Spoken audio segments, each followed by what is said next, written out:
there is a change in cabin pressure, 3 oxygen masks will drop from overhead. Remove the mask from the plastic retainer clip and pull it firmly toward you to start the flow of oxygen. Place the mask over your nose and mouth. Pull the elastic band around your head and tighten using the straps to both sides. Even though the bag may not inflate, oxygen will be flowing. Be sure to put your mask on first before helping others. We'll let you know when it's no longer needed. Of everyone I think of when I think of this expression, you're at the top of the list. What does it mean in your life right now to put your own oxygen mask on first? See, I can't start speechless. I guess it's the advice I should be following, which isn't to say that I'm succeeding on any given day. But I do realize more than I used to that, and maybe I haven't come around to just quite yet the positive side. I think I realize more in the we can't afford for me to go down. So whatever that takes and whatever that looks like, and sometimes that looks like things that are called self-care that I never used to do. I have to do that. As Brean, Vaske, and I talked, we were walking through Logan Airport. So the actual pre-flight safety instructions were imminent. Just like on an airplane, if we're oxygen deprived, we can't show up fully for the people who matter to us. The oxygen mask is a powerful metaphor for self-care. It isn't selfish, it's practical. You can't pour from an empty cup. So let's go back to, what does the oxygen mask really look like? Maybe it looks like going to Boston for a weekend. And not crying until you hit the airport on the way home. That's a win. I don't know. Because when people talk in terms of self-care, I always think that's a great phrase. But what does it actually mean? And I never really could figure it out, because it's not like I'm going to go spend weekends at spas. I took you to your spa. I took you to a Celtics game. Exactly. That's your spa. That's yes. Our conversation begins with our take on the metaphorical oxygen mask. The notion that to be effective caregivers and leaders, we must first take care of ourselves. This theme is particularly significant in this story, as her husband's unexpected illness thrust their family into a whirlwind of medical and emotional challenges. What follows is an inexplicable story of multi-system failure and recovery. I found him in the bathroom throwing up, and I said, "You all right?" And he said, "I don't feel good." And I said, "Oh, okay." And the next morning I went up and he was still in bed.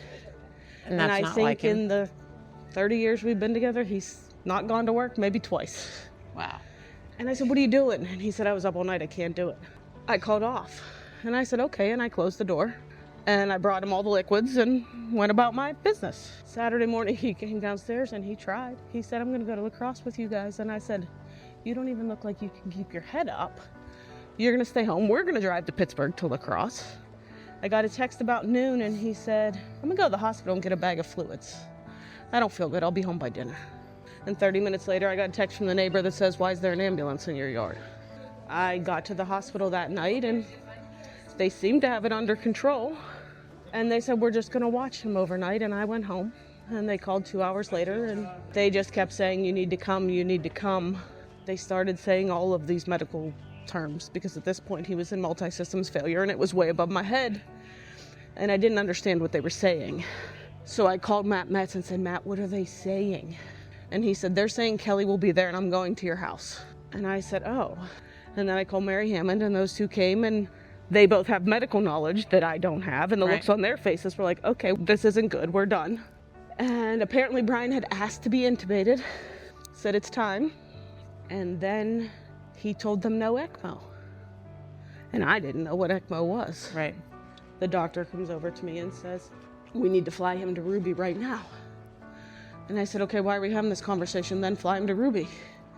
He said, "Well, Ruby won't take him unless you agree to ECMO." And I said, "Okay, do that." And he said, "But he said no." And I said, "Well, he can't talk now." And I said, "Do you see the little boy in the corner?" And he said, "Yeah." I said, "He's going home to that boy." There's not much commentary I can offer on the unexpected upheaval surrounding the Vaskes. There's something surreal about those moments when everything hangs in the balance. 1 second, life is moving along its predictable path. The next, you're thrust into a whirlwind of chaos where nothing feels certain, especially not tomorrow. I've been there. That space where time both freezes and accelerates, where your mind races through 1,000 scenarios while your body seems trapped in molasses. These life or death moments don't just challenge our survival instincts. They fundamentally alter how we see everything that follows. We are left shaken with only our faith in what we believe. And to be honest, at that point, if he was going to die, it mattered more to go see Miles' science experiment than to stand in a room. Right. But Miles and I talked on the way to school, and I said, you know how we can believe in things we can't see? And he said, yeah. And he quickly corrected me and said, but Dad doesn't. Dad believes in science. I said, he does. But the two of us are going to believe in the things we can't see. And Dad's going to believe in science. And Dad's going to come home. And at that point, Miles and I think we're the only two people in the world Who believe that? that knew he was going to come home. Yeah. Yeah.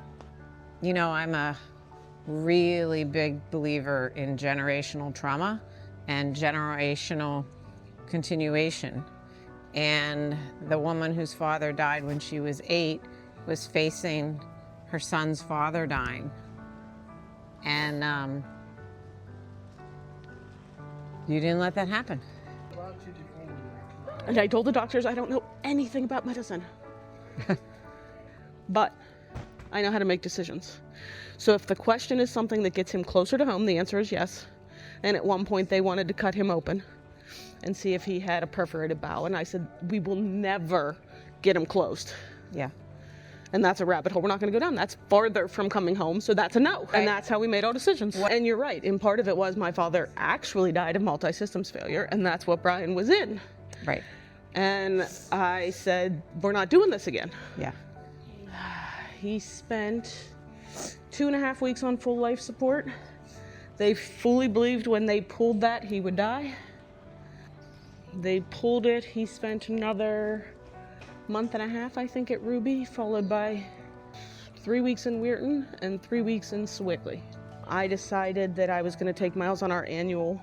We go to the same beach with anywhere between 50 and 100 of my family members. All of those family members who had kept us afloat for all of those months. And I decided we were going to go. He was no longer going to die. He just needed to get stronger. They called while we were at the beach and said, we want to send him home. Yeah. And I said, well, there's no one there. This is my favorite part of the story. The woman who had one goal, which was to get him home and made every decision accordingly, when it was time to get him home, said, no, I'm at the beach. Yeah. Give me a sec. Yep. The aftermath is where the real work begins. Brian survived, yes. But survival and returning home to the life they once knew are different creatures entirely. Brian is blind as a result of his harrowing experience. The ground beneath them feels unstable, as if the earth itself has forgotten how gravity works. Routines that once provided structure now seem impossible. But the pain lasts. And in your case, you still need your oxygen mask, but now they brought him home and you got nothing.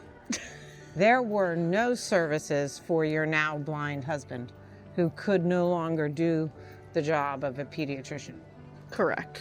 I'm not saying Right, the services right. don't exist, but you don't know what you don't know.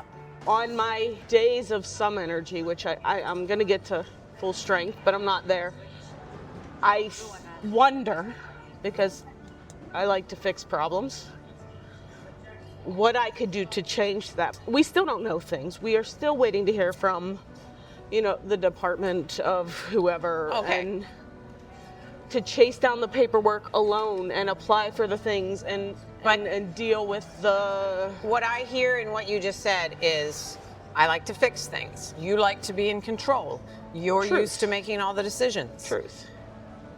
And so when you don't know about something, do you beat yourself up that you didn't know? Not that I didn't know. but occasionally that I don't have the hours or the energy to do the research that he deserves. But my kid's fed, the homework's done. So that's the part I struggle with. I wish I could fix it and dive into it the way it deserves. Maybe this month's oxygen mask is just getting to the end of the day and saying what I did today was enough. Yeah, that would be good. That would be a good That oxygen would be mask good. for you right now. I had to tell myself very early on because I was making dumb mistakes that I don't usually make. And not in terms of serious things, Yeah. in terms of, oh, Miles needed that last Tuesday, not this, dumb mistakes. And I Yeah. had to remind myself that I'm actually not dropping any more balls, percentage-wise. It's just the number of balls in the air Yeah. are so many more. What a great way to forgive yourself. I love that the former college basketball coach still uses the lens of her shooting percentage to gauge her success. Getting back on your feet isn't a linear process. Some days you'll feel almost normal, but your nervous system remembers even when your conscious mind tries to move forward. What nobody tells you, or doesn't tell you enough, is that it's okay to wobble. It's okay to take tentative steps. It's okay to rest when the weight of it all becomes too much. Finding your footing after brushing against mortality isn't about getting over it, but about learning to carry it differently. You will drop balls, lots of them. Children inherently know this. So Miles gravitates to the practical silver lining. He spent weeks and weekends and did all of these things that I know that 21-year-old Miles will be better for. 25-year-old Miles will be better for. Husband Miles will be better for. Because he went and stayed with my aunt who's a retired children's librarian, and she took him to things that it wouldn't dawn on me to take him to. And he has asked this summer to go back. She is, I don't know, close to 70 years old, and he wants to go back and hang with her and do some things. So he has realized the benefits of the very large family that I always had growing up. But that's a beautiful gift of reframing, because at one point you were framing it that he's being shuttled off to all these Right. people. And what you are realizing is that that's not the way he saw it. These were great opportunities. They were. That And it he was- actually wants to repeat. And he feels a part of a community that helped us. So I know he will be better for it. No mud, no lotus. I was given the book by that title years ago. Thich Nhat Hanh subtitled it, The Art of Transforming Suffering. He writes, most people are afraid of suffering, but suffering is a kind of mud to help the lotus flower of happiness grow. There can be no lotus flower without the mud. It requires us to reframe the storyline that we write in our minds, like Miles and his mom are doing. Miles and I have been connected for 9 years. He was a student who at age 4 referred to me as, "Hey, lunch lady." It makes perfect sense. He saw me most often during lunch. I was important in his orbit because I opened things in his lunchbox for him, not because I was the head of school.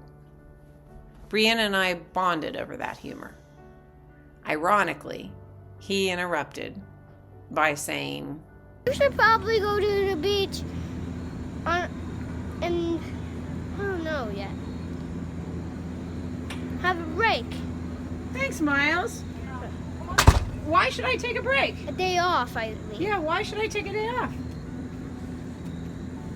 Because you've been working so hard. "Thanks, buddy." Remember? "Thanks, buddy."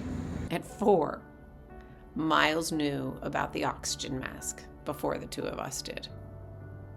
Miles' mom and I have been connected since that night, last May, in 2024, when she called to talk about the possible regret of not taking Miles to see his dad.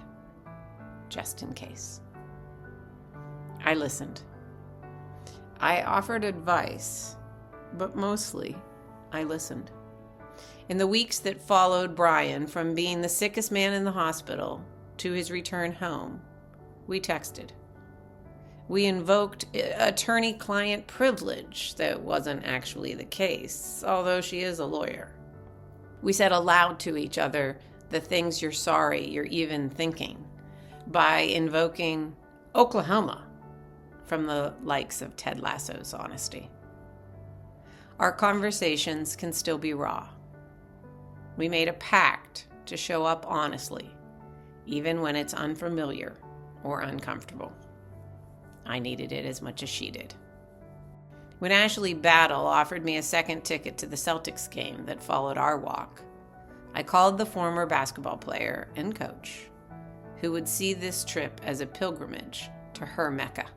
This was a big step, and to be honest, you did it in a way that it had to be done in. There wasn't a lot of time to think it through. There wasn't a lot of time to talk myself out of it. You dangled the appropriate carrot, the correct carrot. The time here was not very long, 2 days. Right. It was a Sunday to Monday. Right. Sunday, if everybody sits on the couch and watches the movie and they Right. eat pizza, it's whatever. Right. Monday, So- Brian goes to seeing hands all day, and somebody will play with Miles. They say a caregiver holds your hand through the darkness. Brean did that literally. She learned medical terms she never wanted to know. She advocated and made decisions when Brian had no voice. We need to do better by the caregivers. Resources that extend beyond the patient to embrace those doing the daily work of supporting recovery. Spaces where they can speak their truths without fear of their seeming disloyal or ungrateful. Because here's what I've learned. No one recovers from any amount of suffering alone. The hands that help lift us back on our feet need support to get back on theirs too. I am confident Brean will get her footing. So is she. I think the way that you build confidence is demonstrated performance.